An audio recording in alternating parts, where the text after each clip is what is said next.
C'est une première mondiale qui pourrait bien changer le cours de la médecine. Une équipe américaine a pu traiter un patient paralysé avec des cellules souches embryonnaires. Jamais cette technique n'avait été autorisée auparavant.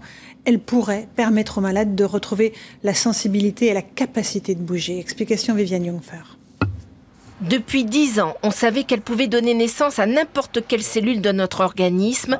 Pour la première fois au monde, des cellules souches embryonnaires ont été implantées sur un homme, en l'occurrence un patient américain, paralysé à la suite d'une blessure de la moelle épinière. C'est un essai historique. On est passé de la recherche pure en laboratoire à l'application directe sur l'homme. Un peu comme un fil électrique dans sa gaine, si la gaine est rompue, le courant ne passe plus. Ici, dans la moelle épinière, les cellules souches humaines ont été implantées pour réparer la gaine de protection des cellules nerveuses endommagées, avec l'espoir que le patient retrouve sa sensibilité et la capacité de bouger.